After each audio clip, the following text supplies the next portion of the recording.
বাড়িতে মেহমান এসে নারী পুরুষ, আপনারা যেমন মেলা বন্ধ করে নবিয়ানা মাহফিল কায়েম করেছেন, সবের কাজ করেছেন, ভালো কাজ করেছেন। আমরা ইমানদার, আমরা মুসলমান, 5 ওয়াক্ত নামাজ পড়া কি? সবাই মিলে বলুন। 5 ওয়াক্ত নামাজ যেমন ফরজ, রমজানের রোজা যেমন ফরজ, টাকা থাকলে হজ যেমন ফরজ, টাকা থাকলে যাকাত দেওয়া যেমন ফরজ, মেয়েদের পর্দা করা তেমন। সবাই মিলে বলুন, পর্দা হচ্ছে তো? আজকে লক্ষ্য করুন, নারী পুরুষ ওপেন হয়ে গেছে, জেনা হচ্ছে, জেনা জেনা হচ্ছে। আমি বলবো, আপনারা যেরকম চল বন্ধ করে মাহফিল দিয়েছেন, আমি আপনাদের বলে যাচ্ছি মাহফিল বন্ধ করে দেন। দরকার নেই মাহফিলে, লাভের চেয়ে যদি লস হয় মাহফিল বন্ধ করে দেন, তো প্রয়োজন নেই মাহফিল দেওয়া।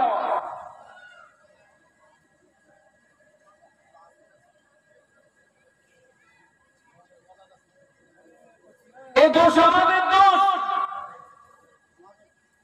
এর জন্য আমরা দোষটা আমাদের দোষ, বাড়ির গার্জিয়ান যারা তাদের দোষ।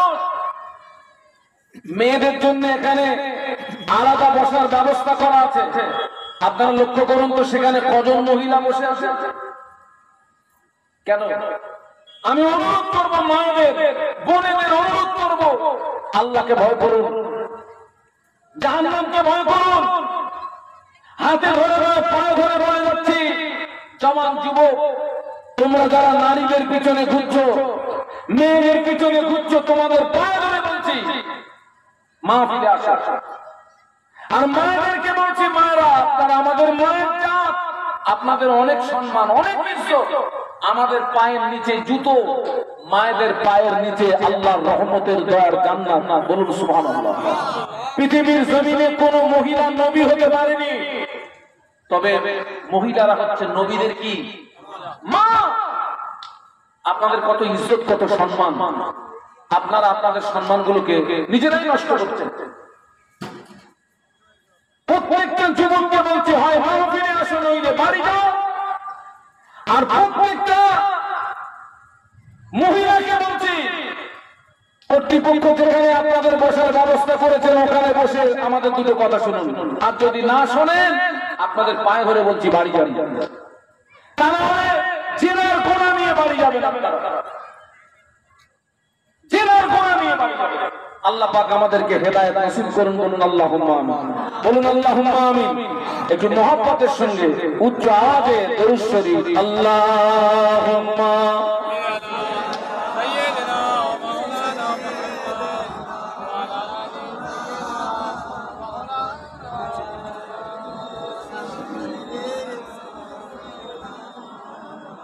এতগুলো মানুষ একটু মহব্বতে কলেমার জিকির, লা ইলাহা ইল্লাল্লাহ, লা ইলাহা ইল্লাল্লাহ, লা ইলাহা ইল্লাল্লাহ, মুহাম্মাদুর রাসূলুল্লাহ।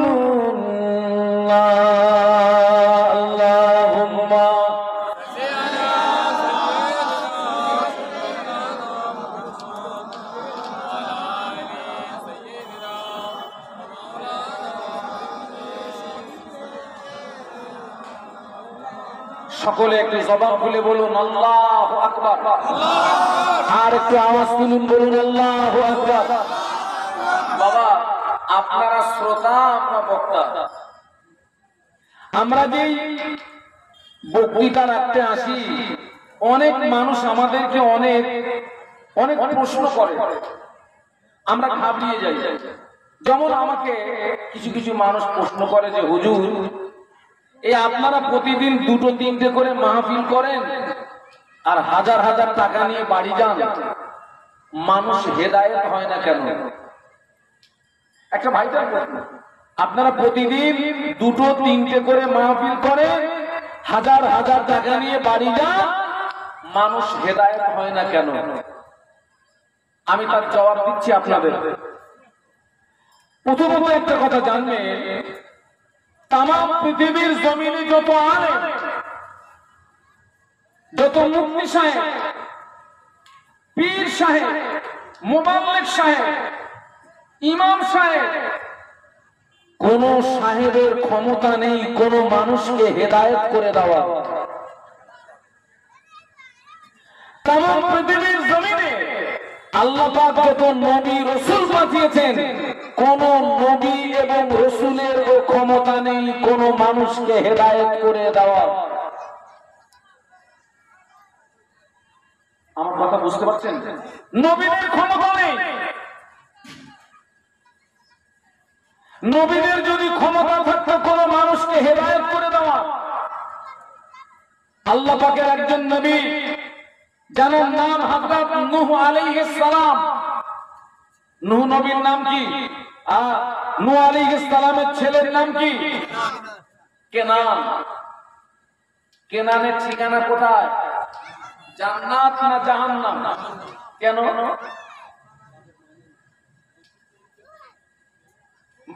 বাপ নবী, ছেলে কোথায় যাচ্ছে? তাহলে এর দ্বারাতে আমরা স্পষ্ট প্রমাণ পাচ্ছি যে বাপ নবী, ছেলে জাহান্নামে যাচ্ছে। মানে নবীদের যদি ক্ষমতা থাকতো কোন মানুষকে হেদায়েত করে দেওয়ার, তাহলে নূহ নবীর ছেলে কেনান জাহান্নামে। আমার কথা বুঝতে পারছেন না? পাচ্ছেন বাবা? আমাদের নবী মুহাম্মাদুর রাসূলুল্লাহ, সকলে বলুন না সাল্লাল্লাহু আলাইহি ওয়াসাল্লাম। আমাদের নবী মুহাম্মাদুর রাসূলুল্লাহ সাল্লাল্লাহু আলাইহি ওয়াসাল্লাম মায়ের পেটে আব্বাকে হারালেন 6 বছর বয়সে, মাকে হারালেন 8 বছর বয়সে, দাদুকে হারালেন। আল্লাহ রাসূল সাল্লাল্লাহু আলাইহি ওয়াসাল্লামের দাদুজি ইন্তেকালের পরে বিশ্ব নবীর দেখাশোনার দায়িত্ব নিয়েছিলেন কে? চাচা আবু তলেব। এই আবু তলেব আল্লাহর নবীকে যে ভালোবাসা দিয়েছিলেন, কথাটা ভালো করে লক্ষ্য করুন, আবু তলেব বিশ্ব নবীকে যে ভালোবাসা দিয়েছিলেন, ওই ভালোবাসা যদি এক পাল্লায় রাখা হয়, আর নবীর সাহাবীদের বাদ দিয়ে তাম পৃথিবীর মানুষ নবীকে যে ভালোবাসা দিয়েছেন, ওই ভালোবাসা যদি অপর পাল্লায় রাখা হয়, আবু তলেবের নবী ভালোবাসার পাল্লাটা ভারী হয়ে যাবে। আর একটু জোরে বলা যাবে? আর একটু মহব্বতে বলুন। কিন্তু জানেন, ওই আবু তলেবের ব্যাপারে নবীর মনে একটি চাপা কষ্ট ছিল। ছিল না? ছিল না?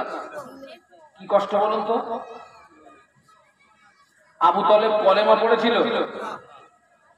আচ্ছা, এইবারে আপনাদেরকে জিজ্ঞাসা করছি, আবু তলেব কলেমা পড়েনি, কেউ যদি বলেন নবীর দোষ বলা যাবে? কেউ যদি নবীর দোষ দেয় ঈমানে ঘাটতি হবে না? হবে না? আল্লাহ রাসূল সাল্লাল্লাহু আলাইহি ওয়াসাল্লাম সাধ্য অনুযায়ী চেষ্টা করেছিলেন চাচাকে কলেমা পড়ানোর। চাচা কলেমা পড়েনি। আবু তলেব মৃত্যু বিছানায়, গলার কাছে ঘর ঘর করে আওয়াজ হচ্ছে। আল্লাহ রাসূল দেখলেন যে চাচা আমাকে এত ভালোবাসা দিলেন, ইসলাম প্রচারে আবু তলেবের যে অবদান ছিল, তাম পৃথিবীর মানুষের সেই অবদান নেই। আল্লাহ রাসূল দেখছেন আমার সেই চাচা তো মৃত্যু বিছানায়, মুমূর্ষু অবস্থা। আমি দেখি আমার জীবনের শেষ চেষ্টাটুকু করে চাচা ফেরে নাকি। আল্লাহ নবী চাচা জানের মৃত্যু বিছানায় কানের কাছে মুখটা লাগিয়ে বলেছিলেন, চাচা জান আপনি একবার পড়ে নিন লা ইলাহা ইল্লাল্লাহ মুহাম্মাদুর রাসূলুল্লাহ, আল্লাহ ছাড়া কোনো উপাস্য নাই, আমি মুহাম্মদ আল্লাহর প্রেরিত পয়গম্বর। চাচা জান একবার যদি আপনি এই কলেমাটা পড়ে নেন, আমি মুহাম্মদ কিয়ামতের দিন আপনার জন্য সুপারিশের একটা রাস্তা পেয়ে যাব। একবার বলবো। আবু তালেব মুখটা ঘুরিয়ে নিল। মনে করুন বিশ্বনবী ডান কানের কাছে মুখটা লাগিয়ে বললেন, আবু তালেব মুখটা ঘুরিয়ে নিল। আচ্ছা, মুখটা ঘুরিয়ে নিল মানে কি? তো রাসূল মনে করলেন আমার চাচার ডান কানটা মনে হয় লক হয়ে গেছে, এখনো তো আরেকটা বাকি আছে। তো রাসূলুল্লাহ ঘুরে এসে বাম কানের কাছে মুখ দিয়ে একই কথা বললেন, চাচা আপনি একবার পড়ে নেন লা ইলাহা ইল্লাল্লাহ মুহাম্মাদুর রাসূলুল্লাহ। আপনি যদি এই কলেমাটা পড়ে নেন, কিয়ামতের ময়দানে আমি আপনার জন্য সুপারিশ করার একটা সুযোগ পেয়ে যাব। আবু তালেব মুখটা ঘুরিয়ে নিল, পড়ল না। আল্লাহ বাবা মাজি নবীর চাচা আবু তালেব কলেমা পড়লো না, ঈমান আনলো না। আল্লাহ আবু তালেব মারা গেল, আবু তালেবের মওত হয়ে গেল। আল্লাহ নবী বললেন আমার চাচা আবু তালেবের ঠিকানাটা হবে জাহান্নাম। কোথায়? একটু সবাই মিলে বলুন জাহান্নাম। একটু আগে একটা কথা রেখে এসেছি, কিন্তু তামাম পৃথিবীর মানুষ সাহাবীদের বাদ দিয়ে নবীকে যে ভালোবাসা দিয়েছেন, ওই ভালোবাসা যদি এক পাল্লা রাখা হয়, আর আবু তালেব নবীকে যে ভালোবাসা দিয়েছিলেন ওই ভালোবাসা যদি অপর পাল্লায় রাখা হয়, ভারী হবে কোনটা? আবু তালেবেরটা। সেই আবু তালেব কোথায় যাচ্ছে? কেন?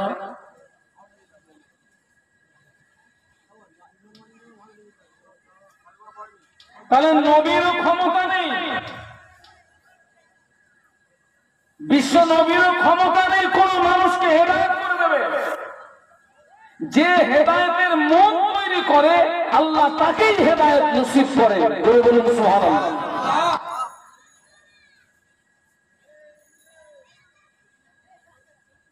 আল্লাহ রাসূল তো চেষ্টা করেছিলেন।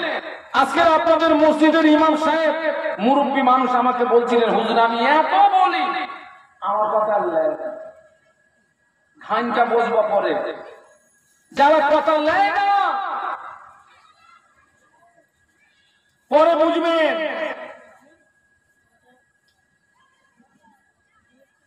কেউ যদি মেনে নেওয়ার নিয়তে মাহফিল শোনে, শাহানুর আলমের দরকার নেই, ফুরফুরা শরীফের পীর সাহেব পীরজাদার দরকার নেই, কাবা শরীফের ইমামের প্রয়োজন নেই, মসজিদের ইমাম সাহেব জুমার দিনে যে আধা ঘন্টা 20 মিনিটের বক্তব্য দেন, ওই আধা ঘন্টার বক্তব্য যদি কেউ মেনে নেয়, ওই আধা ঘন্টা ইমামের বক্তব্যই জীবন পরিবর্তন হওয়ার জন্য যথেষ্ট হয়ে যায়।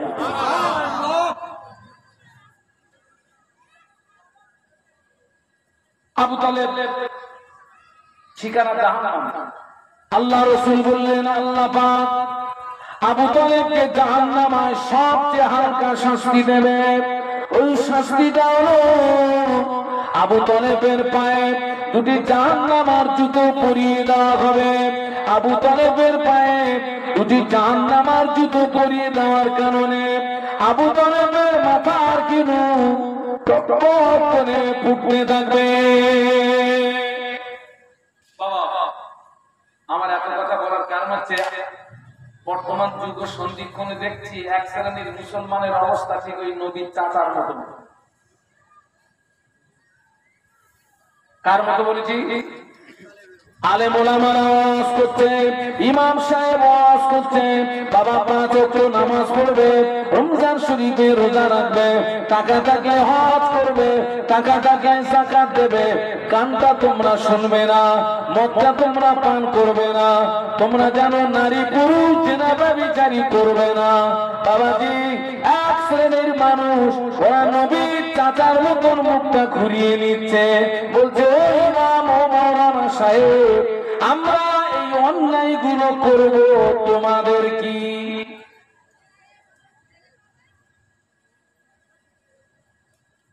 আবু তালেব নবীর কথা শুনলো না, মানলো না, মুখ ঘুরিয়ে নেওয়ার কারণে ঠিকানাটা কোথায় হলো? সবাই মিলে বলুন। কেউ যদি আলেমের কথা না মানে, ইমামের কথা যদি না মানে, মুখটা যদি ঘুরাঘুরি করে বাবা, ওই ভদ্রলোকের ঠিকানাটা কোথায় হবে? সবাই মিলে বলুন না। আপনারা কিন্তু মনে করবেন না যে ওয়াজ করা সহজ। আপনারা মনে করেন হুজুররা আসে 2 ঘন্টা বলে চলে টাকা নেবে, বেরিয়ে ওয়াজ করা সহজ না। যারা স্কুলের শিক্ষক জানারা, ওনাদের পড়ানোর তুলনায় ওয়াজ করা 1000 গুণে কঠিন বেশি। কেন?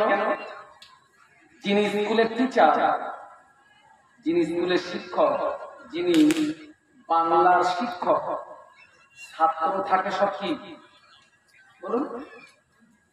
ছাত্র থাকে বাংলার ছাত্র। যিনি ইংলিশের মাস্টার, ছাত্র থাকে ইংলিশের। এক কথায় ছাত্র সব এক ক্যাটাগরি। ছাত্র সব কি? যিনি ভূগোলের মাস্টার, ছাত্র থাকে ভূগোলের ছাত্র। আমি বলি যে আমি এখানে যতক্ষণ থাকবো আমি আপনাদের কি বলেছিলাম? শিক্ষক, আপনারা ছাত্র। এই যে আপনারা যারা বসে আছেন সব কি বাবা এক লেভেলের ছাত্র? 4 পাস আছে, 5 পাস আছে, উচ্চ মাধ্যমিক আছে, মাধ্যমিক আছে, উচ্চ মাধ্যমিক আছে, আবার অনেকে আছে নাঙ্গল পাস, আবার অনেকে আছে বেলচা পাস, আবার অনেকে আছে। এই যে এতগুলো ক্যাটাগরি ছাত্রদেরকে নিয়ে ওয়াজ করাটা কঠিন। আবু তালেব নবীর কথা শুনিনি, মানিনি, মুখ ঘুরিয়ে নেওয়ার কারণে ঠিকানা যদি জাহান্নাম হয়, আলেমের কথা শুনে, মসজিদের ইমামের কথা শুনে কেউ যদি মুখ ঘুরুঘুরি করে, আপনারা বলেছেন ওর ঠিকানা কোথায় হবে? জাহান্নাম বলেছেন। আবু তালেব তো কলেমা পড়েনি। আর এরা ইমামের কথা শুনে মুখ ঘুরালেও, আলেমের কথা শুনে মুখ ঘুরালেও, এরা কলেমা পড়েছে না পড়েনি? কে বাবা পড়েছে না? আল্লাহ নবী 1000 বছর আগে নূরের জবানে বলে গেলেন, মান ক্বালা লা ইলাহা ইল্লাল্লাহ ফাদাখালাল জান্নাহ। আল্লাহ নবী বললেন যে ব্যক্তি একবার কলেমা পড়ে নিল, ওই ব্যক্তিটার ঠিকানা হবে আল্লাহ পাকের তার জান্নাত। একটু মহব্বতে বলুন। যে ব্যক্তি একবার কলেমা পড়লো, ওই ব্যক্তির ঠিকানা হবে কোথায়? একটু জোরে বলুন। তাহলে জান্নাত তো হেভি সহজ রে ভাই। পড়ো কলেমা, ঢোকো জান্নাত। জান্নাত তো সহজ জিনিস। আর রাসূলের হাদিস মানবেন তো নাকি? নবীর হাদিস আমার মাথায়। মান ক্বালা লা ইলাহা ইল্লাল্লাহ ফাদাখালাল জান্নাহ। নবীর হাদিস, যে একবার কলেমা পড়বে ঠিকানা জান্নাত হবে। আলহামদুলিল্লাহ। কলেমা পড়লে যদি জান্নাত পাওয়া যায়, কলেমা হচ্ছে লা ইলাহা ইল্লাল্লাহ মুহাম্মাদুর রাসূলুল্লাহ। বাংলা মানে নেই কোনো মাবুদ আল্লাহ ছাড়া, মুহাম্মদ সাল্লাল্লাহু আলাইহি ওয়াসাল্লাম আল্লাহর প্রেরিত পয়গম্বর। এখন একজন বলছে হুজুর নবীর হাদিস বলছে কলেমায় জান্নাতে চলে যাবে। তাহলে হুজুর এই কলেমার ভিতরে নামাজ পড়ার কথা লেখা নেই, আমি নামাজ পড়বো না। আর একজন বলছে হুজুর রাসূল বলেছেন কলেমা পড়লে জান্নাত।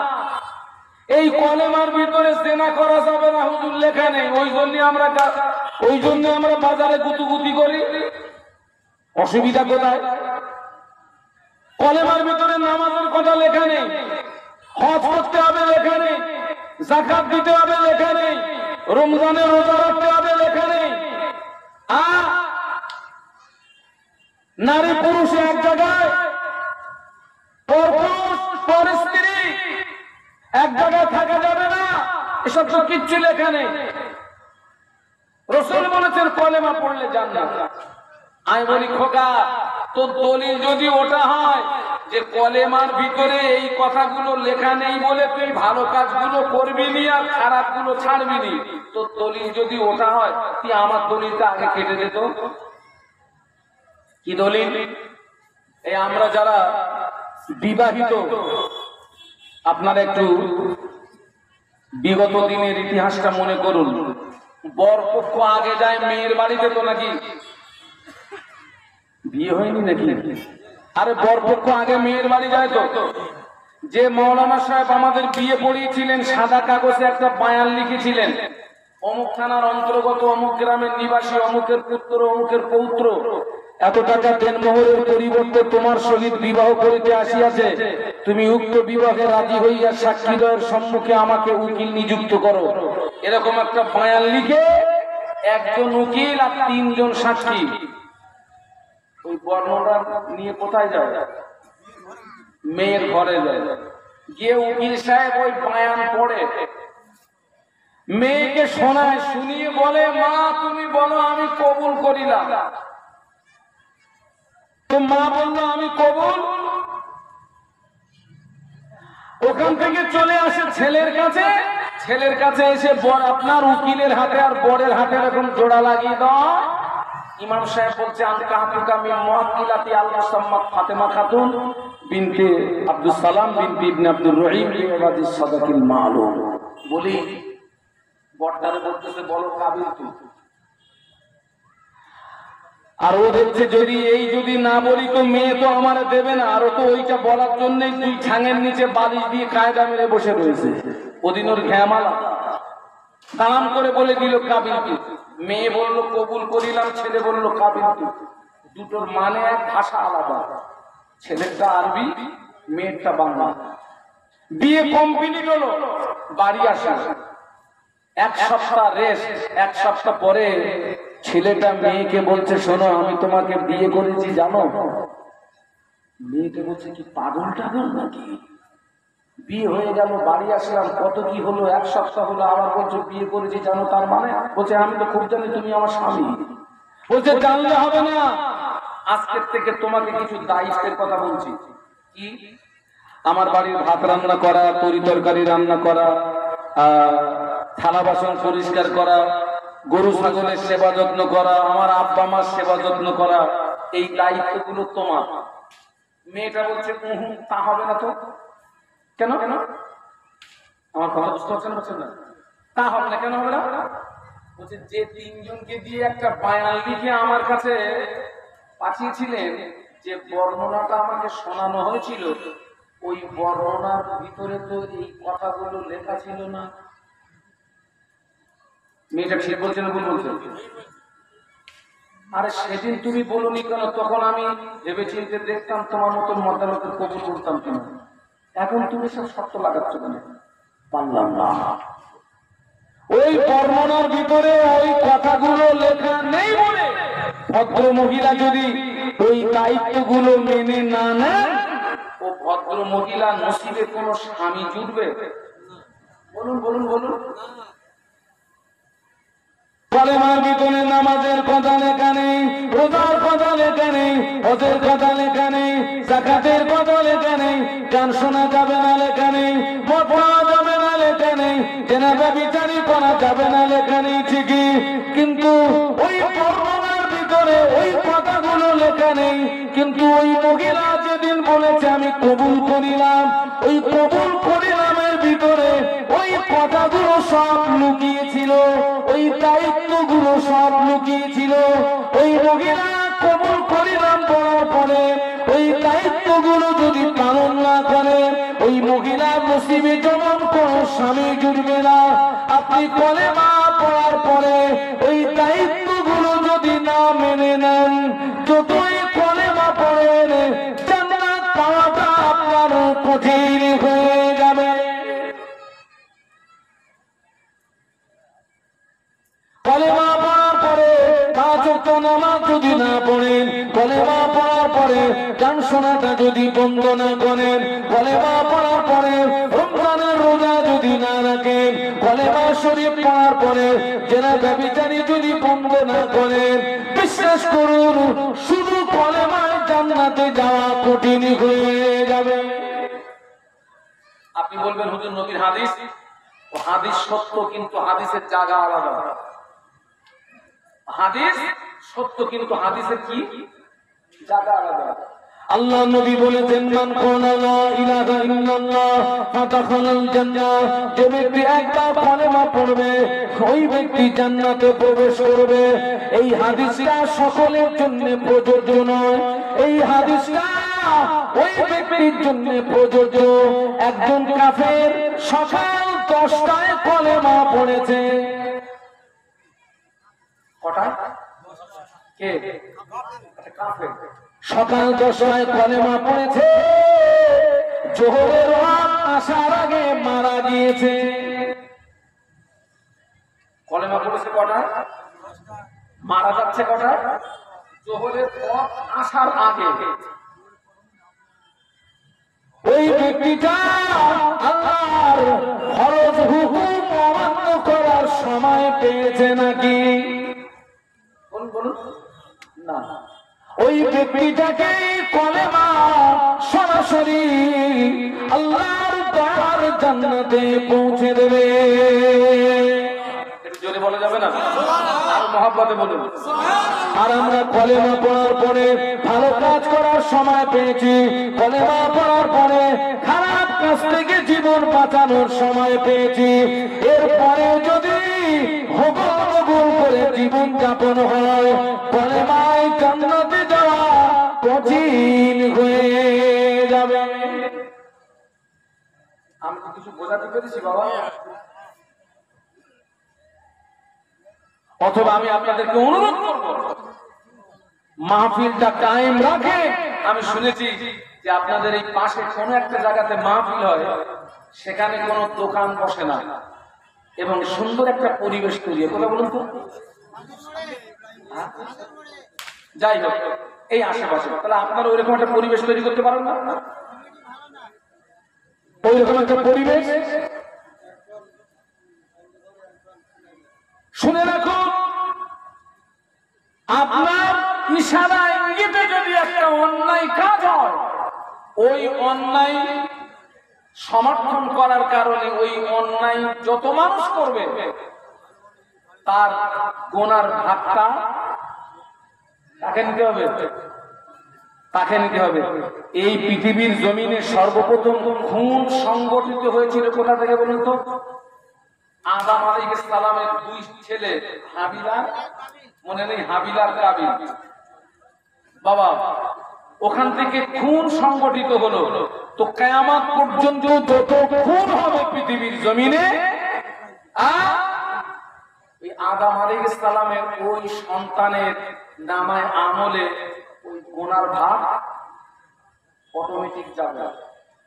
আর যিনি ন্যায়ের উপরে ছিলেন, সত্যের উপরে ছিলেন, হকের উপরে ছিলেন, তামাম পৃথিবীর জমিনে যারা ন্যায়ের উপরে থেকে, হকের উপরে থেকে, সত্যের উপরে থেকে যারা ভালো কাজ করবে, তারা ভালো কাজ করে যে সওয়াব পাবে, কিয়ামত পর্যন্ত যত মানুষ তত ভালো কাজ করবে, আদম আলাইহিস সালামের আরেকটা সন্তানের নামে আমলে ওই সওয়াবের একটা অংশ তার নামে আমলে পৌঁছে যাবে। একটু জোরে বলুন, আরো জোরে বলুন। সেই জন্য আমাদেরকেও চেষ্টা করা উচিত যে আমি এমন একটা ভালো কাজ করে যাই,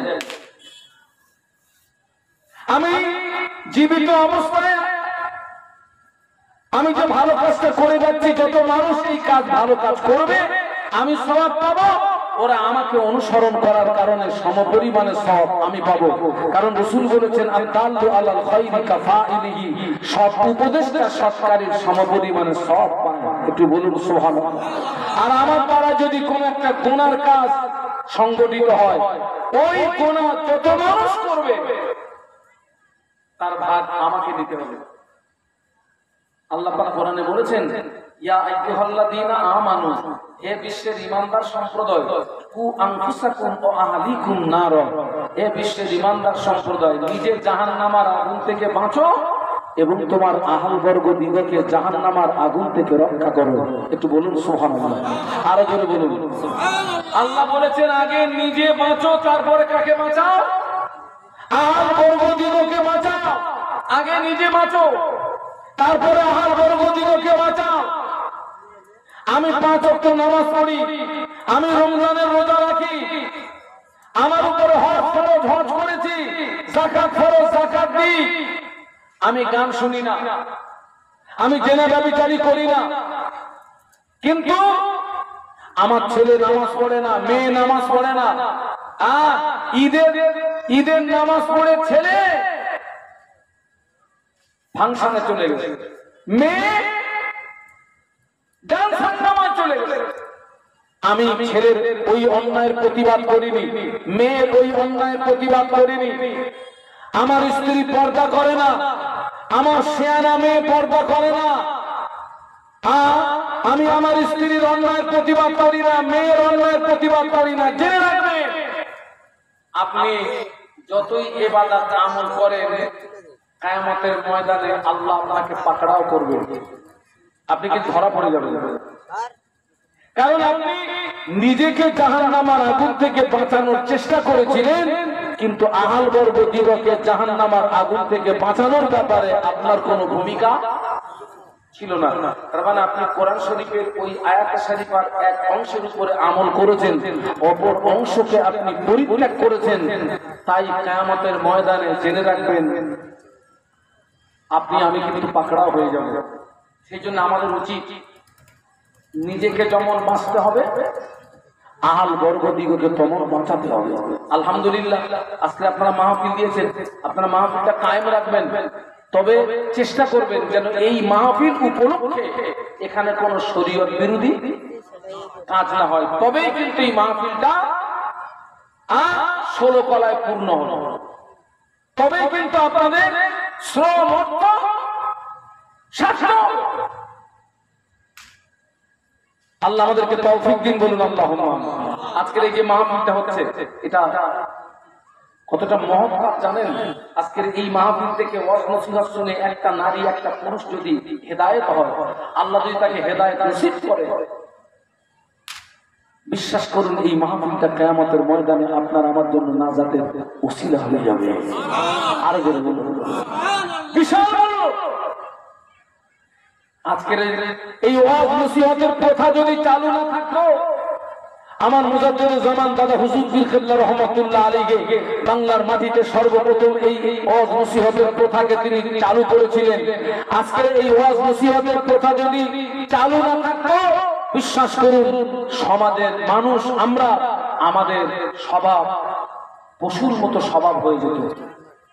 এত ওয়াজ নসিহত হওয়ার পরেও, আলেম ওলামারা এতটা অন্যায়ের প্রতিবাদ করার পরেও আজকের সমাজের মানুষ, এক শ্রেণীর মানুষ, আমরা অন্যায়ের ভিতরে হাবুডুবু খাচ্ছি। আর এরপরে যদি ওয়াজ নসিহতের এই প্রচলন যদি বন্ধ হয়ে যায়, আমরা তো আরো গুমরাহী হয়ে যাব, আরো পথভ্রষ্ট হয়ে যাব। সেজন্য আমাদেরকে নিজেদেরকে তেমন ভালো হতে হবে, অপরকে তেমন ভালো করতে হবে। আল্লাহ নবীর উপরে কোরআনের এই আয়াত যখন নাযিল হলো, ওয়ানজির আশিরাতাকাল আকরাবিন, এই আয়াত শরীফা যখন নাযিল হলো, আল্লাহ নবী আহলে বায়াতকে ডাকলেন, আল্লাহ নবী আলীকে ডাকলেন, হাসান হুসাইনকে ডাকলেন, কন্যা ফাতেমাকে ডাকলেন।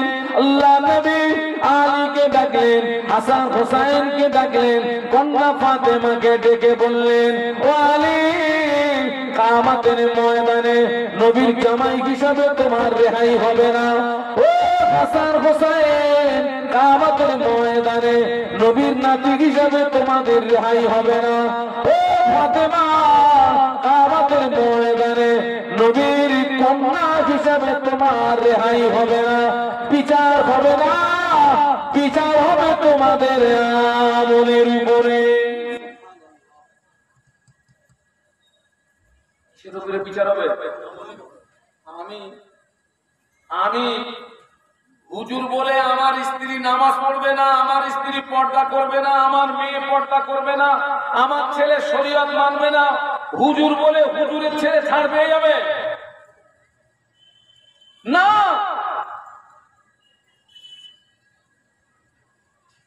কবর বংশ দেখে না, কবর ডাক্তার মাস্টার দেখে না,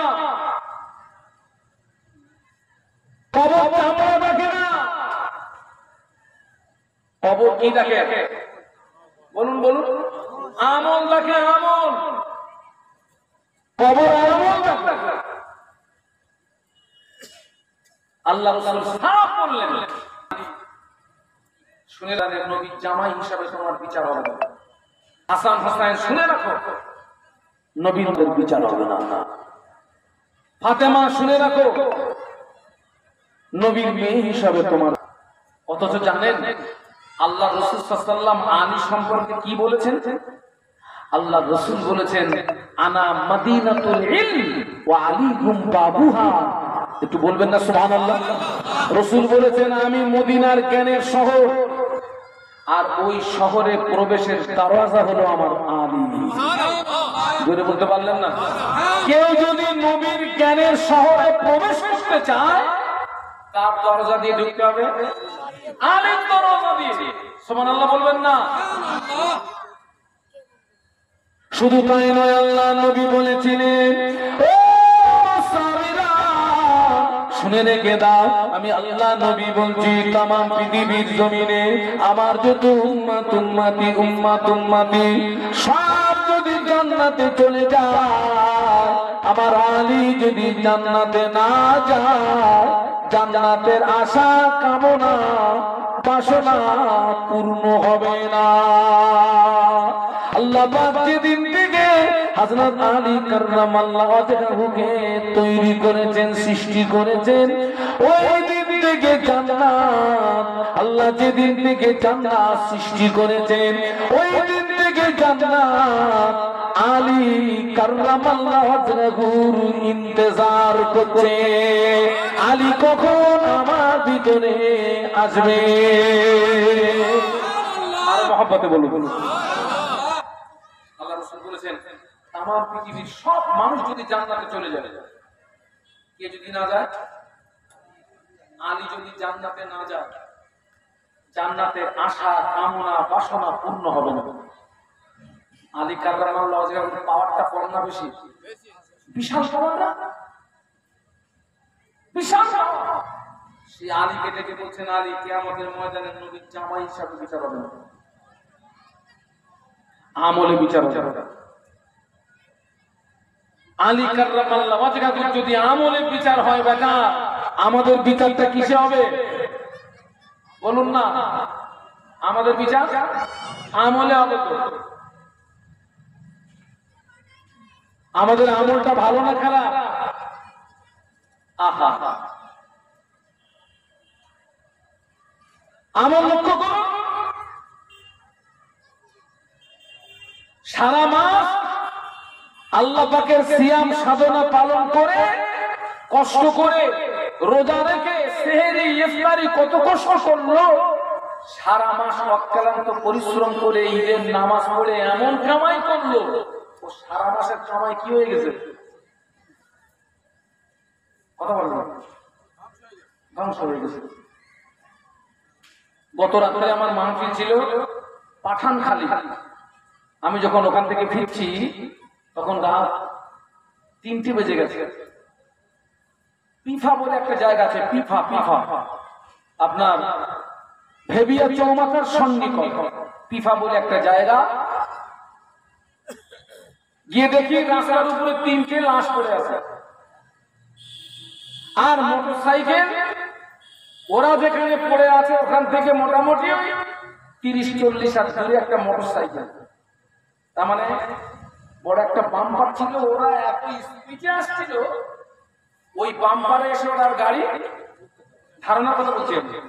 মানে আমি ওইখানে আসার মনে খুব বেশি 1-2 মিনিট আগে গাড়িটা অ্যাক্সিডেন্ট হয়েছে। মানে আমি যখন পাশ কাটি যখন দেখছি তখনও পর্যন্ত মোটরসাইকেলের চাকাটা পাক খাচ্ছে। 3টে লাশ পড়ে রয়েছে। মুসলমানের ছেলেরা ঈদের নামাজ পড়ে পরের মেয়ে লোক পিছনে তুলে মারটা, বাস্তব বলছি না বাস্তব বলছি, সবাই না, সবাই না। তুই সারা মাস করলি কি আর ঈদের নামাজটা পড়ে তুই করছিস কি বেয়াদব? আজকের ঈদের নামাজ পড়ে অনেক জায়গাতে হচ্ছে ঈদ মিলন উৎসব, নারী পুরুষের গুতগুতি, সেখানে প্রকাশ্য জেনা হয়। সারা মাস আল্লাহ সিয়াম সাধনাকে পালন করে একদিনই শেষ করে ফেলবে। আল্লাহ নবী হাসান হোসেনকে ডাকলেন, ও বাবা হাসান হোসেন শুনে রাখো, কিয়ামতের ময়দানে নবীর নাতি হিসেবে তোমাদের বিচার হবে না, বিচার হবে তোমাদের আমলের উপরে। আল্লাহ নবী যে হাসান হোসেন কেমন হুঁশিয়ারি পানি দিলেন, অথচ আল্লাহ নবী হাসান হোসেন রাদিয়াল্লাহু আনহুমা সম্পর্কে বলেছিলেন, ও আমার সাহাবীরা, তামাম পৃথিবীর জমিনে যত যুবক যারা জান্নাতি হবে, আমার হাসান হোসেন হবে জান্নাতের যুবকদেরই সরদার। আমার পৃথিবীর জমিনে যত যুবক যারা জান্নাতি হবে, হাসান হোসেন হবে জান্নাতের যুবকদের সরদার।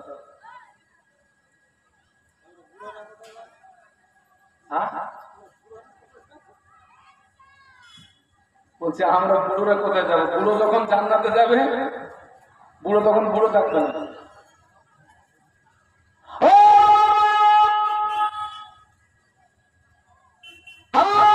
ফাতেমাকে ডাকলেন, ও ফাতেমা, কিয়ামতের ময়দানে নবীর কন্যা হিসাবে বিচার হবে না, বিচার হবে আমলের উপরে। আল্লাহর নবী যে ফাতেমাকে এমন হুঁশিয়ারি বাণী দিলেন, হযরত ফাতেমা রাদিয়াল্লাহু আনহার জীবনী খুলে দেখা যায়, হযরত ফাতেমা রাদিয়াল্লাহু তাআলা জীবনে কোনদিন তাহাজ্জুদের নামাজ কাজা ছিল না। একটু মহব্বতে বলা যায় না? কোন নামাজ কাজা নেই? তাহাজ্জুদ। আমাদের ফাতেমাদের জীবনী খোলেন তো তাহাজ্জুদের দরকার নেই, ফরজ নামাজ আছে।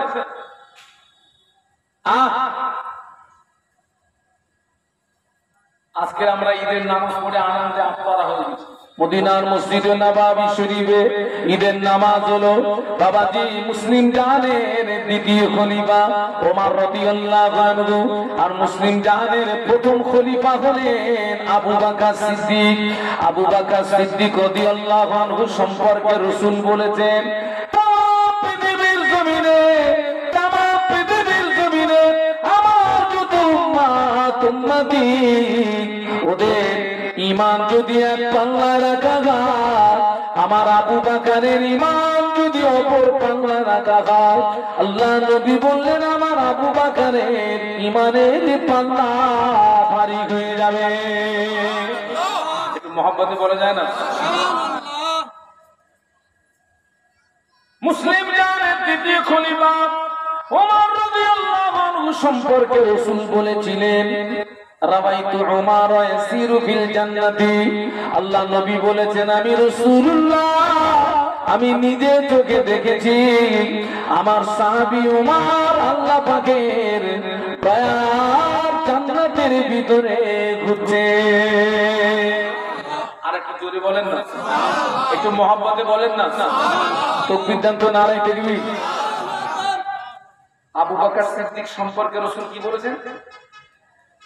তামাম পৃথিবীর জমিনে আমার যত উম্মতি, ওদের ঈমান এক পাল্লা, আর একা ঈমান অপর পাল্লা, ভারী কোনটা? আর দ্বিতীয় খলিফা সম্পর্কে কি বলেছেন? রাসূল বলেছেন, আমি নিজে চোখে দেখেছি ওমর ঘুরছে কোথায়? জান্নাতে। একটু বলুন সুবহানাল্লাহ। আল্লাহু আকবার। একদিন হযরত ওমর রাদিয়াল্লাহু আনহু আবু বকর সিদ্দিক হুজুরকে বলছেন, ভাই আবু বকর, আমার সারা জীবনের ইবাদত আপনাকে দিয়ে দেব, আপনার জীবনের একটি রাতের ইবাদত আমাকে দেবেন? ওমর রাদিয়াল্লাহু আনহু কথাটি বলছেন কাকে? আবু বকর সিদ্দিক রাদিয়াল্লাহু। ভাই আবু বকর, আমার সারা জীবনের ইবাদত আপনাকে দিয়ে দেব, বিনিময় আপনার একটা। আবু বকর সিদ্দিক রাদিয়াল্লাহু আনহু বলছিলেন, আমি পারবো না। কেন? আল্লাহ রাসূল একদিন সাহাবীদের ডাকলেন, ও আমার সাহাবীরা, আমি রাসূলুল্লাহ সব সাহাবীদের আমি রাসূলুল্লাহ পরিশোধ করে দিয়েছি, আবু বকরের আমি রাসূলুল্লাহ পরিশোধ করতে পারলাম না। আবু বকরের ঋণ পরিশোধের দায়িত্ব আমার পক্ষ থেকে আল্লাহ নিয়েছে।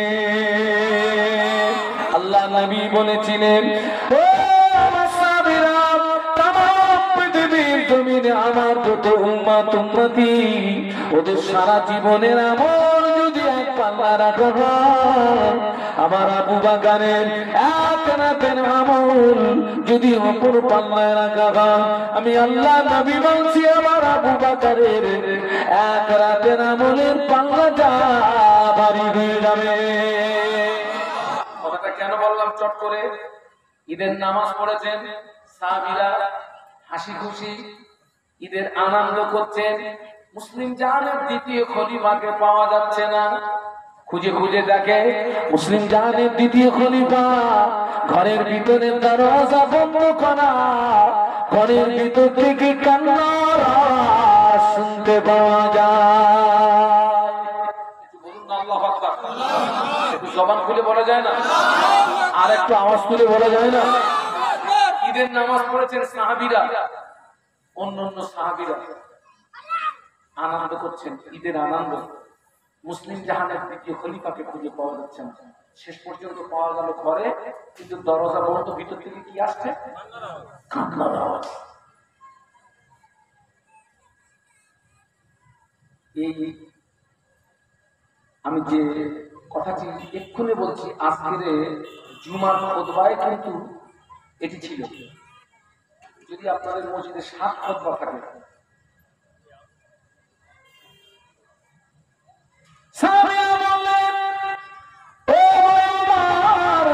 আজকের ঈদের দিন, আনন্দের দিন, খুশির দিন, আপনি কেন ঘরের ভিতরে দরজা বন্ধ করে রোনাজারি করেন, কান্নাকাটি করেন? ওমর রাদিয়াল্লাহু আনহু জবাব দিয়েছিলেন, ও নবী পাকের সাহাবীরা, এই তার জন্য আনন্দের 4 রোজা আল্লাহ দরবারে কবুল হয়ে গিয়েছে, যার সেহরি, ইফতারি, তারাবি, কদরের নামাজ আল্লাহ দরবারে কবুল হয়ে গিয়েছে, তার জন্য আনন্দের ঈদ। আমার রোজা, সেহরি, তারাবি, ইফতারি আল্লাহ দরবারে কবুল হয়েছে কি আমি জানি না। ওই ভয়ে চিৎকার, ঘরের ভিতরে দরজা বন্ধ করে চোখের পানি গড়িয়ে যায়। আমাদের রোজা, সেহরি, তারাবি কবুল হয়ে গেছে, একজন একটু হাত তুলে বলবেন যে হুজুর আমার সব কবুল? কবুল না, গ্যারান্টি নেই। এতে আমরা আনন্দে কি হয়ে গেছি? মাতোয়ারা হয়ে গেছি। আপনি জানেন যে এই ঈদ উপলক্ষে কোটি কোটি টাকা বাংলায় খরচ হয়, ড্যান্স হাঙ্গামা হয়, পানি খেয়ে নাচে। আগা কি খেয়ে নাচে বলেছি? পানি খেয়ে নাচে। ঈদের আনন্দ হচ্ছে। আল্লাহ ওদেরকে হেদায়েত নসিব করুন। বলুন আল্লাহুম্মা, বলুন আল্লাহুম্মা। ফিরে আসুন, ফিরে আসুন। আজকের মাহফিল হচ্ছে আনন্দের দিন, আমাদের খুশির দিন। উচিত ছিল প্রত্যেকটা গ্রামের নারী পুরুষ সব কাজ বন্ধ রেখে মেয়েরা মেয়েদের প্যান্ডেলে থাকবে, পুরুষরা পুরুষের প্যান্ডেলে থাকবে, স্থির ভাবে ভদ্রতা নম্রতার সঙ্গে আলেম ওলামাদের রজ নসিহত শুনবে, দোয়া খায়ের হবে, তাবারুক বিতরণ হবে, আল্লাহ পাকের রহমত হবে। নবীর কন্যা ফাতেমা, যার জীবনে তাহাজ্জুদের নামাজ কাজা নাই,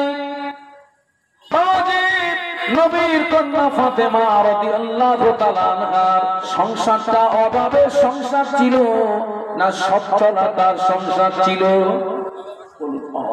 এত অভাব, এত অনটন, এক নাগারে 1 সপ্তাহ উনানে হাড়ি ওঠে নাই।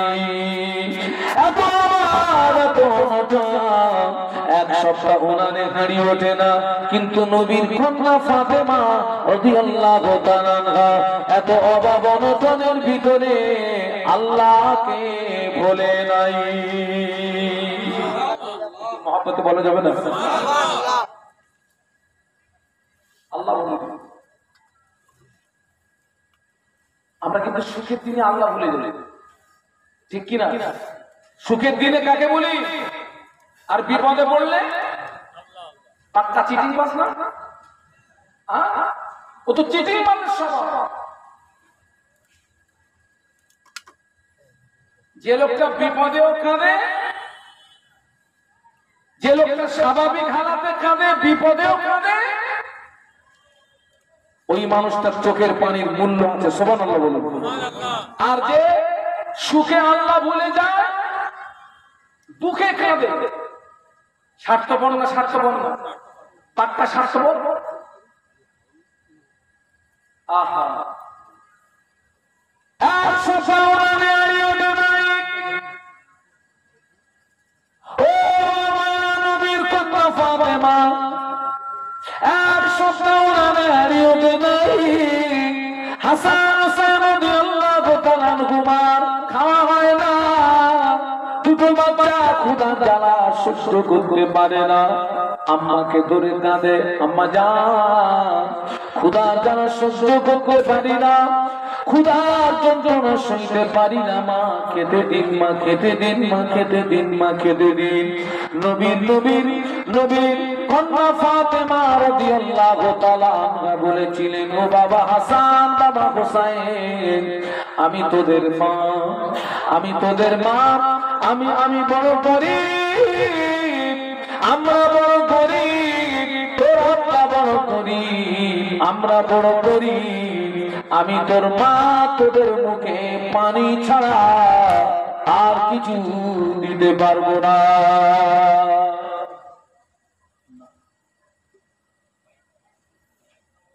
পানি ছাড়া আর কিছু দিতে পারবো না। তবে যদি বড় ক্ষুধা লেগে থাকে, চলে যাও মদিনা মসজিদে নববী শরীফে, তোমার নানা জান আছে, তোমার নানু জানের কাছে চলে যাও, তোমার নানুজি যদি কিছু দেয়, ক্ষুধার জ্বালা নিবারণ হবে। আমার দিকে তাকান, আমার দিকে তাকান। হাসান হোসেন রাদিয়াল্লাহু তাআলা আনহুমা নানুজির কাছে চলে গেলেন, আসসালামু আলাইকা ইয়া রাসূলুল্লাহ, আসসালামু আলাইকা হাবিবাল্লাহ। নানা জান, নানা জান, নানা জান, ক্ষুধার জ্বালা সহ্য করতে পারি না, কয়েকদিন খাওয়া হয় না, আম্মা জানের কাছে চেয়েছিলাম, আম্মা জান কিছুই দিতে পারে না, আপনার কাছে পাঠিয়েছেন, আপনি যদি আমাদের একটু গনিমতের মাল দেন, ক্ষুধার জ্বালা নিবারণ হবে।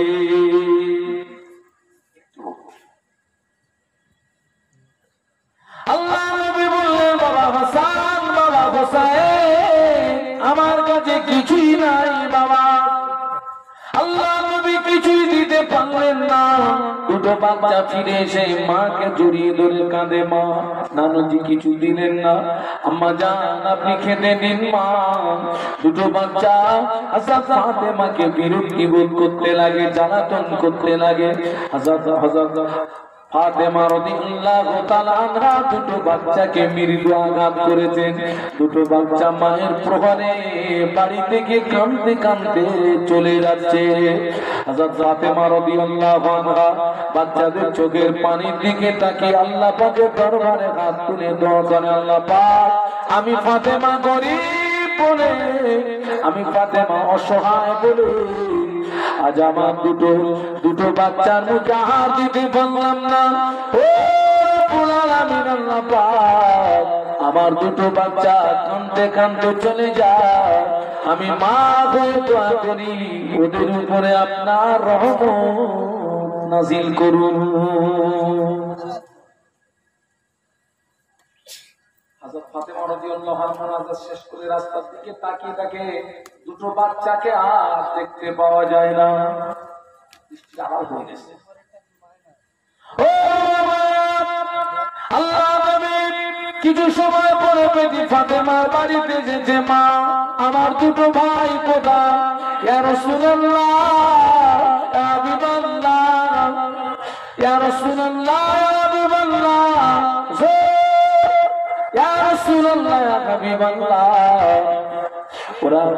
বড় ক্ষুধার্ত, আমার কাছে খেতে চেয়েছিল, কিছুই দিতে পারি না, ওরা কাঁদতে কাঁদতে চলে যাচ্ছে। আল্লাহ রাসূল বললেন, তারা কোথায়? বলে রাস্তা দিয়ে কোথায় চলে গিয়েছে আমি জানি না। আল্লাহর নবী আর অপেক্ষা করলেন না, হাসান হোসেনের খোঁজে বেরিয়ে পড়লেন। কিছুটা রাস্তা যাওয়ার পরে একজন পথিকের সঙ্গে দেখা হয়। ভাই পথিক, আমার হাসান হোসেনের খবর কি বলতে পারো? পথিক বলে, না আমি দেখি না, বলতে পারবো না। আরো কিছুটা দূরে যাওয়ার পরে একজন পথিকের সঙ্গে দেখা হয়। ভাই পথিক, হাসান হোসেনের খবর বলতে পারো নাকি? না, বলতে পারি না। আল্লাহ নবী আরো কিছুটা এগিয়ে গেলেন, একটা পথিকের সঙ্গে দেখা হলো। পথিক বলে, ওই যে দূরে একটি পাহাড় দেখতে পাওয়া যায়, ওই পাহাড়ের নিচে দুটো বাচ্চা আল্লাহর জমিনে শুয়ে পড়ে লুটুপুটি খায়, চোখে দাঁড় করে পানি গড়িয়ে যায়। ওরা হাসান হোসেন আমি চিনি না। আল্লাহ নবী দ্রুত গতিতে এগিয়ে গিয়ে দেখে পাহাড়ে হাসান হোসেন রাদিয়াল্লাহু তাআলা ঘুমা শুয়ে পড়ে কাঁদতেছে। আল্লাহ নবী ওই দৃশ্য দেখে থাকতে পারে না, দূরে দাঁড়িয়ে বললেন, বাবা হাসান, বাবা হোসেন, কেঁদো না বাবা, কেঁদো না বাবা, সবর করো। আমি আল্লাহ নবী বলছি, তোমাদের উপরে আল্লাহ পাকের রহমত নাজিল হবে, সবর করো। হাসান হোসেন কাঁদে, নবী কাঁদে। আল্লাহ পাক বিশ্ব নবীর চোখের পানি সহ্য করতে পারেন না। আল্লাহ জিবরাইলকে ডাকলেন, ও ফেরেশতা জিবরাইল, চলে যাও জান্নাতের ভিতরে, চলে যাও জান্নাতের ভিতরে, চলে গিয়ে এক পেয়ালা জান্নাতি খাওয়ার দিয়ে আমার হাবিবের কাছে পৌঁছে দাও। আমার হাবিবকে কাঁদতে মানা করে দাও, আর আমার হাবিবকে কাঁদতে নিষেধ করে দাও।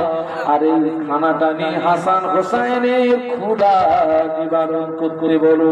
ফেরেশতা জিবরাইল আমিন আলাইহিস সালাম এক পেয়ালা জান্নাতি খাওয়া নিয়ে আল্লাহ নবীর সামনে দাঁড়িয়ে আল্লাহ নবীকে সালাম দিয়ে বলেন, ইয়া রাসূলুল্লাহ, হাবিবাল্লাহ, হুজুর আপনি কাঁদবেন না।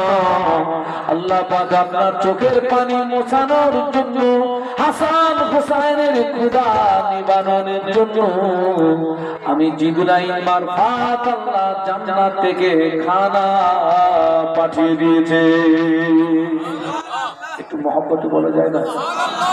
আল্লাহ নবী খানাটা নিয়ে হাসান হোসেনের দিকে তাকিয়ে বলেন, ও হাসান, বাবা হোসেন, কেঁদো না বাবা, কেঁদো না বাবা, কেঁদো না বাবা, কেঁদো না, সবর করো, সবর করো, সবর করো, কেঁদো না বাবা, কেঁদো না, সবর করো। বাবা আল্লাহ তোমাদের উপরে খুশি হয়ে, রাজি হয়ে জিবরাইল মারফত জান্নাত থেকে খানা পাঠিয়ে দিয়েছে। এত অভাব আল্লাহকে বলে দিই, একটু দরুদ শরীফ, আল্লাহুম্মা, এতগুলো সাল্লি আলা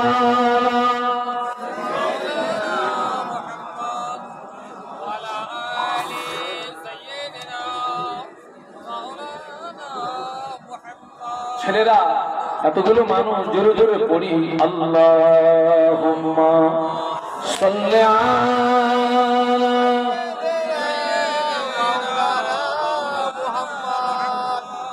ওয়া আলা আলি সাইয়্যিদিনা মুহাম্মদ। इन हवाओं से कह दो ना इधर, मुझको खुशबू की कोई जरूरत नहीं, जिनकी खुशबू से महका है सारा जहां, वो खुशबू मदीने में मौजूद है। अल्लाहुम्मा सल्ली अला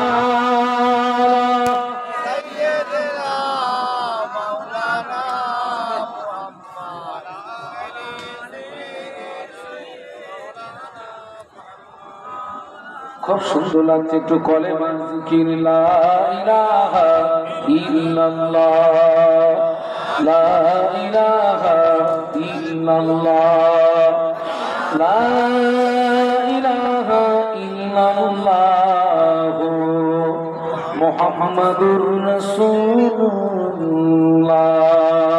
আল্লাহুম্মা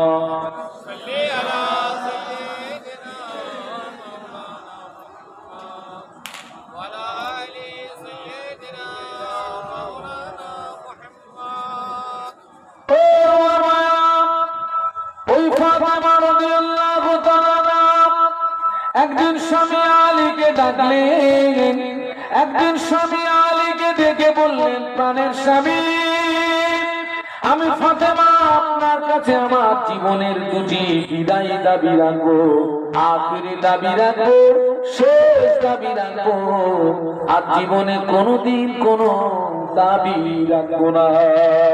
নবীর জামাই ফাতেমা, নবীর জামাই আলী কাররামাল্লাহু ওয়াজহাহু বড় গরীব মানুষ, টেনশনে পড়ে গেলেন, চিন্তায় পড়ে গেলেন।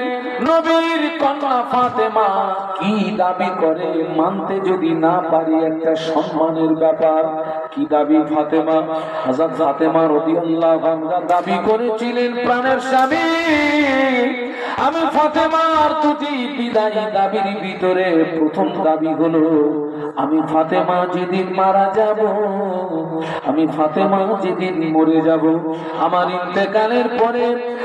ইন্তেকালের পরে বেশি লোকজনকে যেন খবর দেবেন না, কোটি কতক মানুষকে খবর দিয়ে তড়িঘড়ি আমায় দাফন করে দেবেন। আর দ্বিতীয় নাম্বার দাবি হলো, আমি ফাতেমা যদি রাতে মারা যায়, সকাল যেন না হয়, রাতারাতি আমায় দাফন করে দেবে। কেননা নবীর কন্যা ফাতেমা লম্বা না পেটে, সাদা না কালো, মোটা না পাতলা, পৃথিবীর কোন পর পুরুষ নবীর কন্যার চেহারা দেখতে পায় নাই।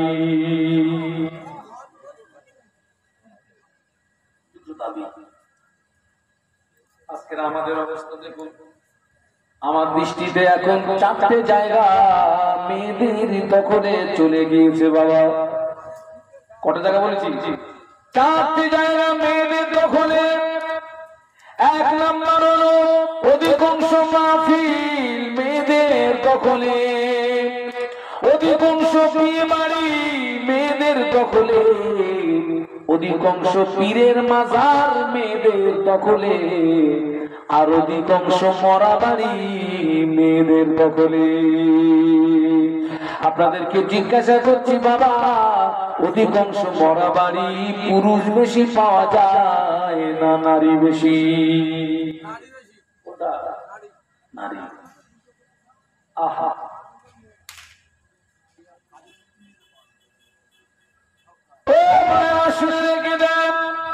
একজন মহিলা অপর মহিলার তিনটি স্থান দেখতে পারে। একজন মহিলা অপর মহিলার মুখের এই অংশটা দেখতে পারে। একজন মহিলা অপর মহিলা হাতের এই অংশটা দেখতে পারে। একজন মহিলা অপর মহিলা পায়ের কাঁধের নিচের অংশটা দেখতে পারে। একজন মহিলা অপর মহিলা মাথাটা যদি দেখে পেলে ওটা জাহান্নামের আগুনে পোড়ানো হবে। একজন মহিলা অপর মহিলা বুকের কোন অংশ যদি দেখতে পান ওটা জাহান্নামের আগুনে পোড়ানো হবে। একজন মহিলা অপর মহিলা পিঠের কোন অংশ যদি দেখতে পায় ওটা জাহান্নামের আগুনে পোড়ানো হবে। আমাদের ঘরের অধিকাংশ নারীরা যেভাবে খোলামেলা করে বাবা, ওদের কোন স্থান জান্নাতে যাবে? নবীর কন্যা দাবি করলেন, আমি যদি যেদিন মারা যাব বেশি লোকজন সংবাদ দেবেন না, কোটি কতক মানুষকে সংবাদ দিয়ে তড়িঘড়ি দাফন করে দেবেন। আর রাতে যদি মারা যায় সকাল যেন না হয়, রাতারাতি আমায় দাফন করে দেবে। সুবহানাল্লাহ বলা যাবে? একটু মহব্বতে বলা যাবে? তাকবীর, নারায়ে তাকবীর, আরো জোরে বলুন নারায়ে তাকবীর। নারীদের জান্নাতের সরদারি কে? হযরত ফাতেমা রাদিয়াল্লাহু আনহা। ও মায়েরা, ওরে বাবা বাবা, আগেকার দিনে আমাদের দাদিরা নানীরা এই রাস্তা দিয়ে গেলে পরপুরুষ দেখলে কি করতো বলে? রাস্তা ছেড়ে দিয়ে রাস্তার নিচে নেমে গিয়ে ওই ঘোমটা দিয়ে চুপ করে মাথা নিচু করে দাঁড়িয়ে থাকতো। ওই পুরুষ পেরিয়ে গেলে তবে রাস্তায় উঠতো।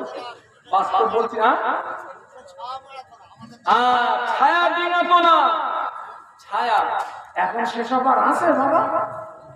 এখন ওদের জন্য আমাদের ঘন্টা দিলি বাবা। আল্লাহ ওদের হেদায়েত নসিব করুন, বলুন আল্লাহুম্মা আমিন। আহার নবীর কন্যা ফাতেমা বললেন, আমি যদি রাতে মারা যাই সকাল যেন না হয়, রাতারাতি আমায় দাফন করে দেবে। নবীর কন্যার রাতেই মউত হলো। ইন্না লিল্লাহি ওয়া ইন্না ইলাইহি রাজিউন। রাতে মউত হলো। আলী কাররামাল্লাহু ওয়াজহাহু গুটি কত সঙ্গী সাথীদের খবর দিলেন। ফাতেমার লাশ গোসল দেওয়া হলো, কাবরের কাবর পড়ানো হলো, খাটিয়ায় করে লাশ কবরে রাখার আগে আল্লাহর নবীর একজন বিশিষ্ট সাহাবী আবু যার গিফারী রাদিয়াল্লাহু আনহু কবরে নেমে পড়লেন। কবরের ভিতরে নেমে পড়ে বলে, কবর তোর ভিতরে কাকে রাখবো তুই জানিস নাকি? কথাটা কয়েকবার বললেন। কবর তোর ভিতরে যাকে রাখবো যিনি হলেন শেরে খোদা আলীর স্ত্রী। তোর ভিতরে যাকে রাখবো যিনি হলেন হাসান হোসাইনের আম্মা। তোর ভিতরে যাকে রাখবো যিনি হলেন বিশ্ব নবীর কন্যা, যে ফাতেমা হলো জান্নাতে নারীদের সরদারিনী। খবরদার কবর, ফাতেমার সঙ্গে যেন বেয়াদবি করবি না। হুজুরের কথা শেষ হবে, কবরের ভিতর থেকে আওয়াজ আসে, আবু যার, কে শেরে খোদা আলীর বিবি, কে হাসান হোসেনের আম্মা, কে দিন দুনিয়ার বাদশার কন্যা ফাতেমা? আমি কবর চিনি না, জানি না। আমল যদি ভালো হয় আমি তার সঙ্গে সুব্যবহার করব, আমল যদি খারাপ হয় আমি কবর ছেড়ে দেব না। নবীর মেয়ে জান্নাতের সরদারিনী, তার ব্যাপারে যদি কবরের এই ইতিহাসে বাবা ঈদের নামাজ পড়ে নারীরা তোরা যে পরিমাণে তোরা লাফালাফি করলি, ও বোনেরা তোমরা যে পরিমাণে তোমরা বেপরোয়া ঘোরাফেরা করলে, তোমাদের অবস্থা কি হবে বালিশে মাথা দিয়ে একটু ভাবি।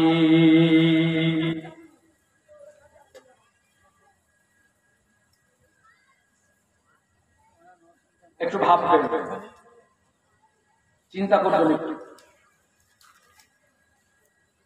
আজকে আমরা সব সাধুবান, এই যে একটা সুন্দর পরিবেশ গড়ে উঠেছে। আমার ভারতবর্ষে এমনও অনেক জায়গা আছে যেখানে এরকম সুন্দর পরিবেশ মানুষ করতে পারে না। আপনারা দেখেন না,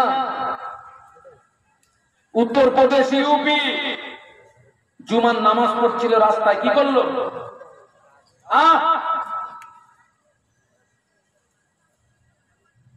আহারে, একটু দরুদ শরীফ, আল্লাহুম্মা সাল্লি আর মোহব্বতে, আল্লাহুম্মা সাল্লি আলা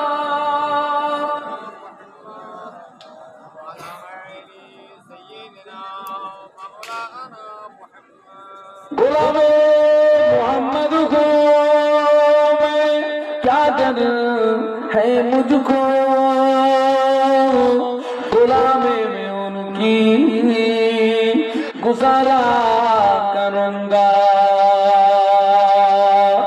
अजल से पड़ा हूँ मैं कदमों में उनकी, जुदाई नगन किसी गवारा करूंगा। अल्लाहुम्मा सल्ली अला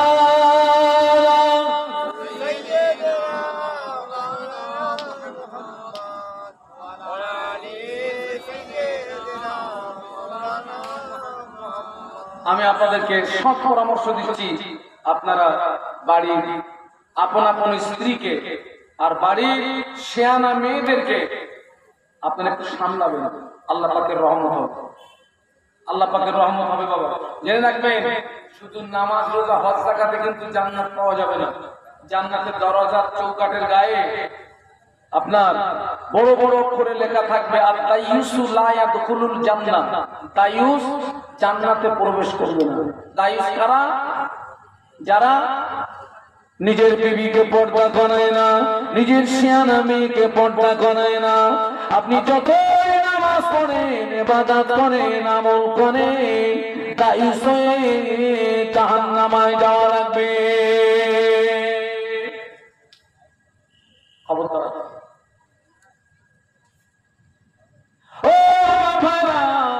আল্লাহর নবী যে ঘরে শুয়ে আছেন, ঘরটা কার? বলুন। আম্মা আয়েশা সিদ্দিকা রাদিয়াল্লাহু আনহা। আম্মা আয়েশা। আল্লাহর নবী ইন্তেকালের পরে ওই ঘরে কবরস্থ করা হলো, আল্লাহ নবীকে দাফন করা হলো। আল্লাহ নবীকে দাফন করার পরে আম্মা জান ওই ঘরের ভিতরে খোলামেলা ঘুরতেন। তারপরে ওই ঘরের ভিতরে মুসলিম জানের প্রথম খলিফা আবু বকর সিদ্দিক রাদিয়াল্লাহু আনহুকে ওই ঘরের ভিতরে কবরস্থ করা হলো। আম্মা জান ঘরের ভিতরে খোলামেলা ঘুরতেন, কেননা মুসলিম জানের প্রথম খলিফা হলেন আম্মা জানের আব্বা জান। কিন্তু ওই ঘরের ভিতরে মুসলিম জানের দ্বিতীয় খলিফা ওমর রাদিয়াল্লাহু আনহুকে যেদিন থেকে কবরস্থ করা হলো, ওই দিন থেকে আম্মা আয়েশা ঘরের ভিতরে আর খোলামেলা ঘুরতেন না। আম্মা জান আয়েশা কবরের মানুষ ওমর হুজুরকে দেখে পর্দা করতে। একটু জোরে বলা যাবে, একটু মহব্বতে বলা যাবে। কবরের মানুষকে দেখে আম্মা আয়েশা পর্দা করেছে, আর আমার গা আয়েশার জ্যান্তর গা দেখেও কি হবে? একটু উঠে দাঁড়ান তো, একটু সালাম পড়ি, একটু উঠে দাঁড়ান, একটু সালাম পড়ি। আর ওই সুযোগে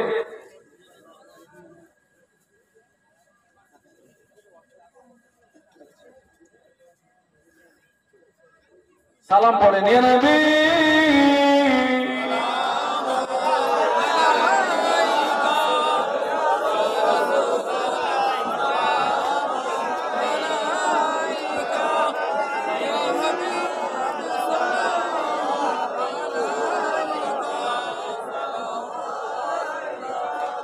হ্যাঁ, আমি আপনাদের এখানে, আমি সম্ভবত মনে হচ্ছে ইতিপূর্বে এসেছি নাকি? আলহামদুলিল্লাহ। আপনারা আমার জন্য দোয়া করবেন। আমি আপনাদেরকে যতটা বলেছি আল্লাহ পাক যেন তার থেকে আমাকে বসে আমল করার তৌফিক দেন। বলুন আল্লাহুম্মা আমিন। আর একটা কথা আপনাদেরকে বলবো, আমি যেখানে যাই আমার সঙ্গে একটা কিতাব থাকে, এটি হচ্ছে মুজাদ্দিদুল জামান দাদা হুজুর পীর কেবলা রহমাতুল্লাহ আলাইহির প্রধানতম খলিফা আল্লামা রুহুল আমিন রহমাতুল্লাহ আলাইহি, যিনি ছিলেন 18,000 হাদিসের হাফেজ। একটু সুবহানাল্লাহ বলবেন না? কত হাজার বলেছি? 18,000 হাদিসের হাফেজ। মুজাদ্দিদুল জামানের প্রধানতম খলিফা, যিনি তাহাজ্জুদের নামাজ, আল্লামা হুজুর রহমাতুল্লাহ আলাইহি তাহাজ্জুদের নামাজ কোনদিন মক্কা শরীফে পড়েছেন, আবার কোনদিন মদিনা শরীফে পড়েছেন। হুজুর আল্লামা বলে গেলেন, আমার কিতাব যার ঘরে থাকবে, আমি রুহুল আমিন তার ঘরে রয়ে গেলাম। পৃথিবীর অন্য কোন দল মত ওদেরকে পথ ভরসা করতে পারবে না। ওরা খাঁটি সুন্নাত ওয়াল জামাতের উপরে প্রতিষ্ঠিত থাকবে। কিয়ামতের ময়দানে একটি দল জান্নাতে যাবে, ওই দলটির নাম হলো সুন্নাত ওয়াল জামাত। বলুন সুবহানাল্লাহ। আজকে অত্যন্ত দুঃখের সঙ্গে বলছি, আমরা নামাজ পড়ি কিন্তু এখনো আমরা অনেক উঁচু করতে জানি না। স্বাভাবিকভাবে আমাদের উপরে গোসল ফরজ হওয়াটা স্বাভাবিক। ফরজ গোসল কি করে করতে হয় আমরা জানি না। গোসলের ফরজ কয়টি জানি না, পাক না পাক জানি না। নামাজে কি করে দাঁড়াতে হয় তাও জানি না। সেজন্য আল্লামা হুজুর রহমাতুল্লাহ আলাইহি তিনি দুহাত ঘুরে আপনার কিতাব লিখে গেছেন, 1.5 শতাধিক কিতাব লিখে গেছেন তিনি।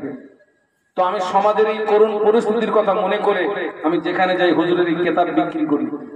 এর প্রিন্ট আছে 70 টাকা, আমি এটা 50 টাকা বিক্রি করি। আপনি কিভাবে উযু করবেন, গোসল করবেন, আপনি নামাজে দাঁড়াবেন, 2 সেজদার মাঝখানে আমাকে ওয়েট করতে হবে না? হবে না? আল্লাহু আকবার। সবকিছু পেয়ে যাবেন। পারলে আপনারা আমার এই সাথী ভাইয়ের কাছ থেকে আপনারা 50 টাকা দিয়ে আল্লামা হুজুরের একটা কিতাব নেবেন। মায়েরা যারা আশেপাশে আছেন, যদি আঁচলের মুড়োয় 50 টাকা থাকে, ছোট্ট একটা বাচ্চাকে দিয়ে নেবেন, পড়বেন। আল্লাহ তৌফিক দিন। প্রাণ ভরে সালাম ইয়া নবী।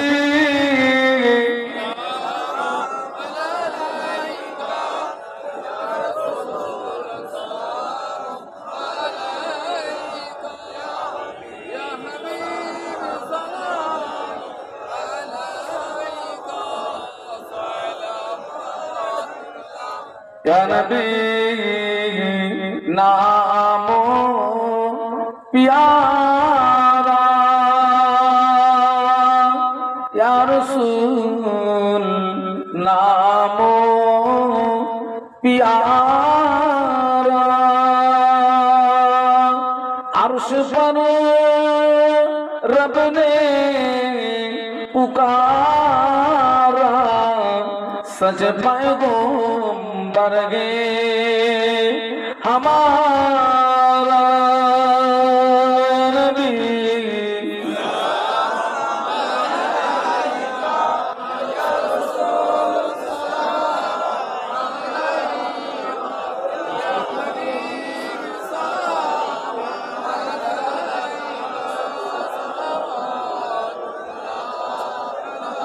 तुम्हारी वसीला কাঁদিলেন আদম ও হইল মাবুদের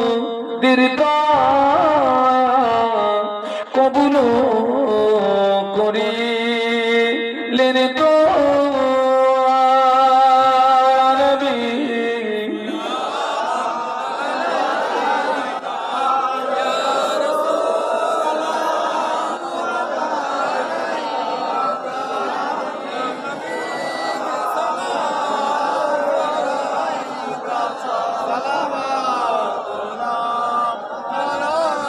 উড়িল আল্লাহর ও বাণী,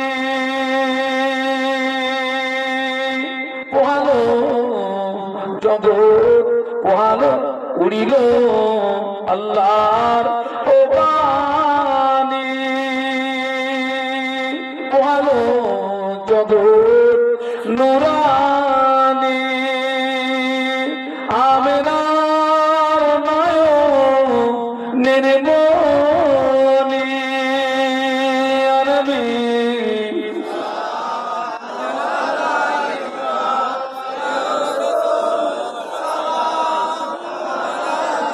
ইয়া হাবিবি সালাম আলাইকা সালাতুল্লাহ।